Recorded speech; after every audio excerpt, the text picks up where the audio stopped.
जो लोग रात दिन इस तरह के आरोप लगाते थे, परिवारवाद, उन्होंने अपनी पत्नी को, अपने पुत्र को मंत्री और विधायक बनाया। कि जब सरकार वार्ता के लिए तैयार होती है तो पीछे से भारतीय जनता पार्टी के लोग उसमें घुसकर अपना एजेंडा सेट करने की कोशिश कर रहे हैं। भारतीय जनता पार्टी ने समर्थन किया क्या? कहीं नहीं किया।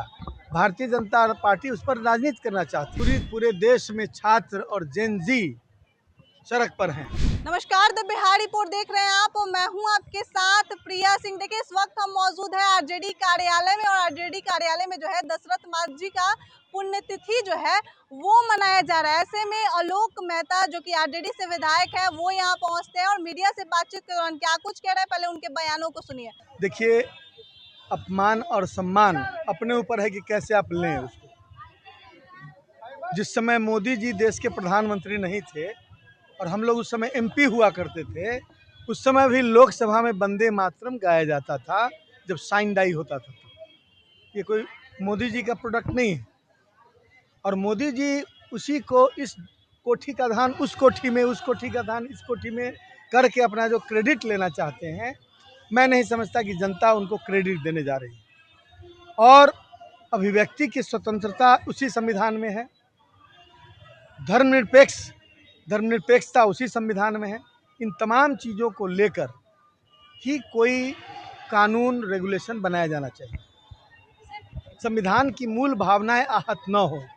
बहुत सारे लोग हैं जिनको ये महसूस होता होगा कि इनके इन कदमों से संविधान की मूल भावनाएं जैसे सेक्युलरिज्म, जैसे अभिव्यक्ति की स्वतंत्रता, ये तमाम चीज़ों का उल्लंघन हो रहा है। इसलिए वो विरोध कर सकते हैं, वो नहीं, मैंने उसको नहीं मान सकते हैं। आप उसको ज़बरदस्ती गर्दन पकड़वा के किसी को गाना गवाइएगा।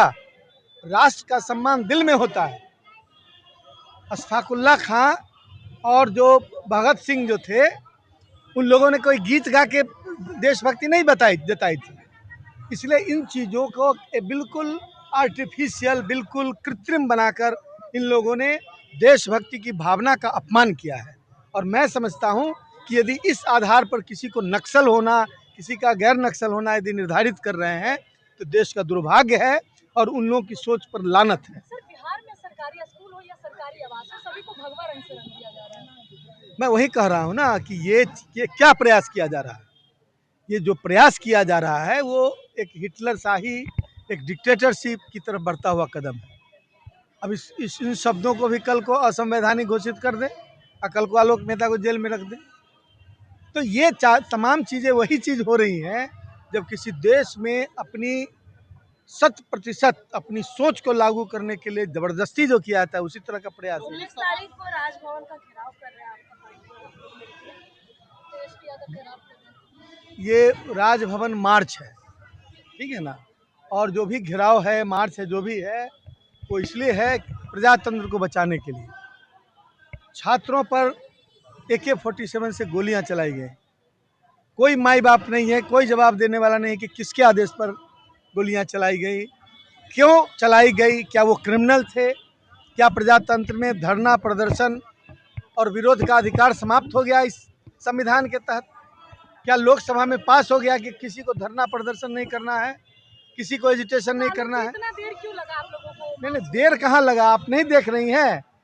क्रमबद्ध ढंग से आंदोलन चल रहा है पूरे देश में। झारखंड में भी छात्र जो है यहाँ से लेके दिल्ली तक छात्र, पूरी बात कर लें ना, पूरे देश में छात्र और जेन जी सड़क पर हैं।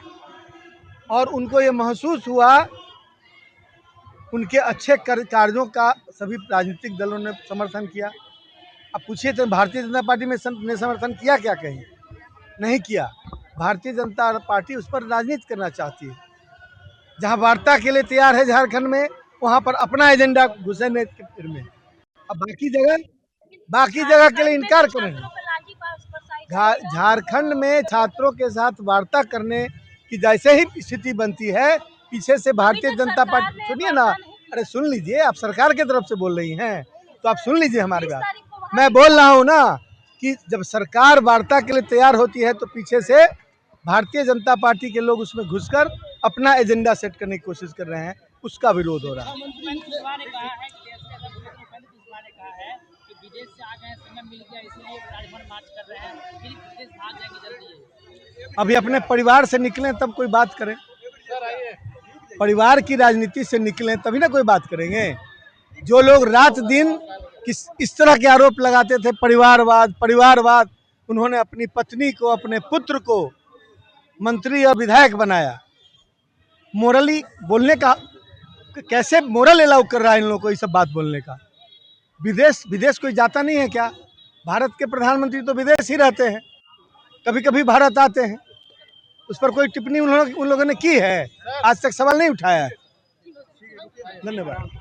तो सुना आपने, साफ तौर पे उनका कहना है जिस तरह से झारखंड में प्रोटेस्ट चल रहा है, छात्रों पे लाठी चल रही है, उसको लेके मीडिया ने सवाल किया तो उनका साफ तौर पे कहना है बीजेपी जो है एजेंडा सेट कर रही है और छात्रों को जो है भड़का रही है। आपने देखा होगा कि जंतर मंतर में प्रोटेस्ट था तो बीजेपी जो है यही आरोप विपक्ष में लगा रही थी, वही आरोप जो है अब आरजेडी लगा रही है। साथ ही साथ आपको बताएं तो राजभवन का घेराव करने तेजस्वी यादव 19 मार्च को निकलेंगे, उस पर भी उनका कहना है कि प्रजातंत्र को बचाने के लिए तेजस्वी यादव मार्च कर रहे हैं। फिलहाल इस खबर में इतना ही। इस खबर को लेकर क्या सोचते हैं कमेंट बॉक्स में जरूर बताएं। सहयोगी गौतम के साथ मैं प्रिया सिंह, पटना।